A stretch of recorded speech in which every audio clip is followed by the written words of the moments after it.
सबसे पहले हो गई है आज के ब्लॉग की शुरुआत। आप सभी को मेरा प्रणाम। उम्मीद है कि आप सभी एकदम स्वस्थ और मस्त होंगे। तो आज के ब्लॉग की शुरुआत हो रही है तीन धारा से। और आप लोगों को लग रहा होगा कि तीन धारा इतना सोना सोना क्यों लग रहा है।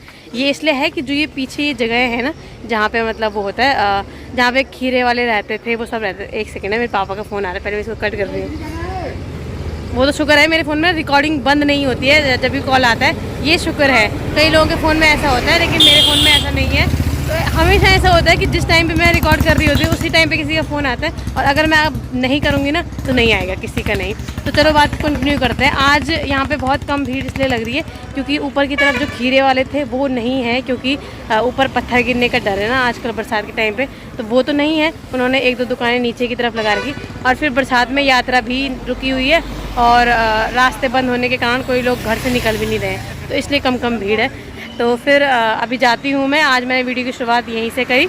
तो मैं यहाँ पे कुछ खा नहीं रही हूँ, हमारी बस थोड़ा वो पीछे है, और मैं कुछ खा इसलिए नहीं रही हूँ क्योंकि मेरा मन नहीं है, क्योंकि मैंने अभी जस्ट नाश्ता करा और अभी तो सिर्फ 10 ही बज रहे हैं। तो मेरे घर से कहा था मेरे पापा लोगों ने कि मत निकलना अगर रास्ता ठीक नहीं होगा। लेकिन कल रात क्या हुआ कि कल रात पता चल गया था, मतलब गाड़ियाँ आ रही जा रही थी। सुबह सुबह मौसम अच्छा था, कल रात बारिश नहीं आई, तो कल की जो गाड़ियाँ फंसी हुई थी वो लोग रात तक घर पहुँच गए थे, सभी लोग मतलब चले गए थे। लेकिन फिर से यहाँ रास्ते में बारिश आ गई, और फिर से आज दौदा घाटी के पास में, मतलब हम लोग ऋषिकेश के पास में ही आके रुक गए हैं, क्योंकि 2-3 दिन से लगातार मौसम ऐसी है और चारों तरफ सारे इतनी ज़्यादा गाड़ियाँ रुकी हुई हैं। और लोगों को देखिए इस तरह से स्ट्रगल कर रहे हैं, मतलब इधर उधर घूम रहे हैं लोग। और कुछ तो ठीक है, मतलब बहुत ज़्यादा बारिश भी आ गई, हम लोग फिर से गाड़ी में जा रहे हैं। लेकिन जो ये कांवड़िए हैं और ये जो यात्री हैं वो कैसे सरवाइव कर रहे हैं इतने लंबे रास्ते पे। सबसे बुरी बात यहाँ पे ये हो रही है कि यहाँ पे एक एम्बुलेंस फंसी हुई है और उसमें कोई पेशेंट है, तो लगभग कल रात से कह रहे हैं कि वो यहाँ पे फंसे हुए हैं। तो यहाँ से हम लोगों को एक चीज़ देखने को मिल रही है कि ये इस जगह का नाम है कोडियाला। यहाँ से राफ्टिंग शुरू होती है ऋषिकेश के लिए। और यहाँ पे देखिए कि ये गाड़ियाँ ऊपर की तरफ आ रही हैं, और यहाँ पे इतना लंबा जाम लगा हुआ है, लगा लो कि वहाँ से, और ये जगह कुछ इस तरीके से है, मतलब अभी वो जगह वहाँ से घूम के, मतलब इतना लंबा जाम ये है, और यहाँ तक हम लोग फंसे हुए हैं। और जो मेरे पीछे यहाँ पे एम्बुलेंस है उसमें भी कह रहे हैं कि कल रात से, मतलब अभी बातें क्लियर हो नहीं पा रही है, क्योंकि मेरे पापा लोग कह रहे थे कि कुछ गाड़ियाँ चले गई थी, कुछ लोग कह रहे हैं कि हम लोग रात से फंसे हुए हैं, तो कुछ भी समझ में नहीं आ रहा है। तो मुझे लग रहा है कि कहीं आज भी निकलने का डिसीजन ख़राब तो नहीं है, क्योंकि अब तो ठीक है, रात तक भी पहुँचेंगे तो नज़दीक ही है अब देहरादून, क्योंकि एक बार ऋषिकेश चले गए तो कोई दिक्कत नहीं है आगे। तो अगर हम लोग अभी पैदल भी जाएंगे ना तब भी हम लोग ऋषिकेश तक पहुँच जाएंगे, मतलब लगभग 1-2-4 घंटे में। जैसे कि आप लोगों को तो पता ही है, मैं अकेली हूँ, किसी के साथ हूँ तो मैं एक जगह पे तो कहीं नहीं बैठ सकती हूँ, इसलिए मैं थोड़ा सा सर्वे करने आई हूँ। हालांकि मेरे सर्वे करने से क्या होगा, ये सर्वे तो नेता लोगों को करना चाहिए या फिर और अधिकारियों को करना चाहिए, पर वो लोग बेचारे आराम से बैठे रहते हैं, हम लोग फालतू के सर्वे करते हैं क्या हो रहा है। तो मैं थोड़ा सा, जहाँ पे ये पीछे गाड़ी रुकी हुई है ना, मैं यहाँ पे हमारी गाड़ी यहाँ पे है, तो मैं थोड़ा सा आगे की तरफ जा रही हूँ, क्योंकि यहाँ से कुछ लोग आ रखे हैं देखने के लिए कि आगे की तरफ क्या हो रहा है। ये कांवड़िए, मुझे क्या बोलूँ मैं इनके बारे में ना, इन पे कोई कार्रवाई क्यों नहीं करता होगा, मतलब इनके लिए कोई रूल नहीं है क्या, मतलब कांवड़िए हैं, मतलब धर्म से संबंधित मामला है तो कोई कुछ नहीं बोल रहा है इनको, इसलिए मतलब मुझे नहीं पता कि इनके लिए कोई नियम क्यों नहीं है। मतलब मुझे समझ में सच में कोई जानकारी नहीं है कि इनके लिए कोई नियम क्यों नहीं है। ये बिना हेलमेट के जा रहे हैं, 3-3 लोग जा रहे हैं, इनका साइलेंसर ये इस तरीके से, मतलब पढ़ना कैसे है, इतना शोर।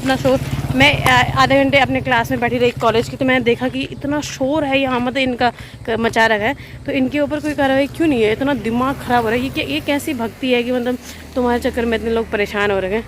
लेकिन अब मैं क्या ही करूँ, मैं क्या ही कर सकती, मेरे हाथ में कुछ होता तो मैं तो इनका कर देती बंटाधार। लेकिन फ़िलहाल मैं ज़्यादा नीचे नहीं जाती हूँ, इतने किनारे तक तो मैं आ गई। और नीचे का व्यू इस तरीके का है, मतलब ये व्यू केवल दिखने का है, इस वजह से हर कोई परेशानी है। और गाड़ियाँ मतलब लास्ट वहाँ तक रुकी हुई हैं। मैं वहाँ इसलिए नहीं जा रही हूँ क्योंकि मुझे हो रही है दिक्कत, क्योंकि वहाँ पे काफ़ी दूर जाना है और मैंने जूते नहीं पहने हुए, मैंने उस तरीके से सैंडल नहीं पहने हुए, तो मैं ज़्यादा आगे नहीं जाऊँगी। दिखने के लिए ये व्यू इतना प्यारा है ना, मतलब पहाड़ इतने प्यारे होते हैं दिखने के लिए, कोई भी आएगा तो मतलब इस जगह को देखता ही रहेगा। लेकिन जिस तरीके से लोग कष्टों से गुजर रहे हैं, ना उनको खाना मिल रहा है, ना उनको कोई व्यवस्था मिल रही है, मतलब वो हर जगह पे, कभी सिरोबगढ़ में, अभी ये लोग अगर यहाँ से निकल गए ना तो इन्होंने सिरोबगढ़ में रहना है इन यात्रियों ने। तो जिस तरीके से वो कष्ट में रह रहे हैं ना, उनको इस खूबसूरती का कोई कीमत नहीं होगी। वो बस बोलेंगे कि हम बहुत दिक्कतों में रहे और इतनी प्रॉब्लम आई। तो फिर अभी मैं उसी जगह पे हूँ जिस जगह पे मैं लगभग 2 घंटे से हूँ, और यहाँ पे अकेले सर्वाइव करना बहुत मुश्किल हो रहा है। इक्का दुक्का बाइक वाले, गाड़ी वाले कोई आगे पीछे कर रहा है, वरना यहाँ वाले यहीं हैं, उधर वाले वहीं हैं, और अभी भी कोई आसार नहीं है। कह रहे हैं कि 3-4 घंटे। मैंने कहा यहाँ पे कोई बात 3-4 घंटे से पहले हो नहीं रही है। तो अभी देखते हैं कि अभी तो 2 बजने वाले हैं, अभी है कुछ टाइम, लगभग 3-4 घंटे रात होने में। तो अभी देखते हैं कि आज फिर से रात ना हो जाए। और सबसे ज़्यादा डर मुझे इस बात का हो रहा है कि कोई भी जगह ऐसी नहीं है जहाँ पे मतलब पहाड़ी ना हो, कोई ऐसी जगह नहीं है कि जहाँ पे हम सिक्योरली बैठ जाएं कि यहाँ पे ठीक है। क्योंकि ये जो मेरे सामने पहाड़ है, इसको देख के मुझे डर लग रहा है। और ये पहाड़ उधर तक भी है, बिल्कुल है। इसमें मतलब ऐसा लग रहा है कि अभी गिरेगा, एक भी पत्थर गिर रहा है नीचे तो डर लग रहा है कि कोई भी जगह ऐसी हो सकती है कि वहाँ पे आप जम के नहीं बैठ सकते। ये पूरा पहाड़ ऐसा लग रहा है कि बिल्कुल अभी टूटेगा। जैसे आज हम लोग जाम की वजह से पता नहीं कहाँ पे टूटा हुआ है, उसकी वजह से रुके हैं, ठीक उसी तरह जिस दिन ये पहाड़ी गिरी होगी सामने, उस दिन भी लोगों ने बहुत लंबी दिक्कत सहन की होगी। क्योंकि इसको देख के ही लग रहा है कि ये कितना बड़ा पहाड़ आया होगा नीचे। लगभग सुबह 10 बजे से और शाम को 6 बजे तक जाम में फंसने के बाद और फाइनली अब वो समय आ चुका था जब हमारा ट्रैफिक खुल गया था। और लोग बड़ी खुशी से धीरे धीरे जब गाड़ी चलना स्टार्ट हुई तो लोग बहुत खुश हो गए। उनमें से एक मैं भी थी। बढ़िया मौसम के साथ हम लोगों ने इस जाम को अलविदा किया।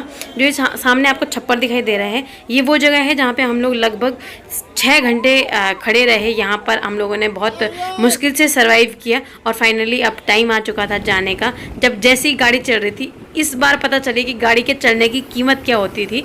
और इसके बाद मेरे को आते आते अंधेरा हो गया। ये टोल टैक्स देहरादून और ऋषिकेश के बीच में है।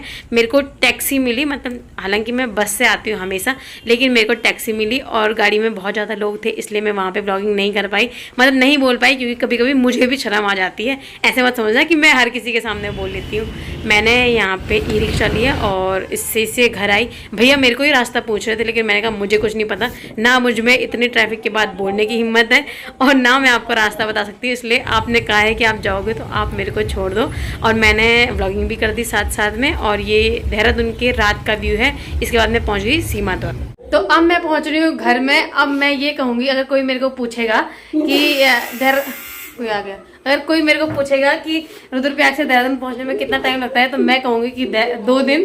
क्योंकि एक दिन तो मैं श्रीनगर आई और एक दिन मैं यहाँ पहुँची हूँ फाइनली लगभग 9:15 बजे रात के। हैं किसको अंजलि भी दिख रही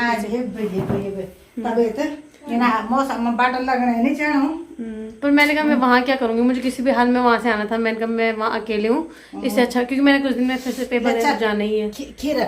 दिन भर खाना दिन, हाँ आज मैं सुबह से कुछ नहीं खाया सच में। मैंने कल का दिन भी पूरे रास्ते में ही गुजारा श्रीनगर में। मैंने कल भी कुछ नहीं खाया और आज भी मैंने कल भी कुछ नहीं खाया और मैंने आज भी कुछ नहीं खाया। अब मैं थोड़ा सा कुछ खा रही हूँ सुबह से उठ के। हाथ धोली नहीं चाय बना। हाँ थोड़ा। तो फिर समय भी आ चुका है, अब वीडियो को ख़त्म ही कर देते हैं। क्योंकि रास्ते में मैं आपको ज़्यादा नहीं दिखा पाई। जब जाम खुला लगभग 6:30 बजे, मतलब उस समय वो रास्ता क्लियर हो गया था। उसके बाद आते आते इतना कुछ हो गया क्योंकि मेरे पास फ़ोन में ज़्यादा बैटरी थी नहीं, तो मैंने फ़ोन स्विच ऑफ कर दिया था। और उसके बाद मैंने सीधे खोला ऋषिकेश में, क्योंकि जब मैं ऋषिकेश पहुँचाऊँगी तभी इनको फ़ोन करूँगी कि मैं आ रही हूँ।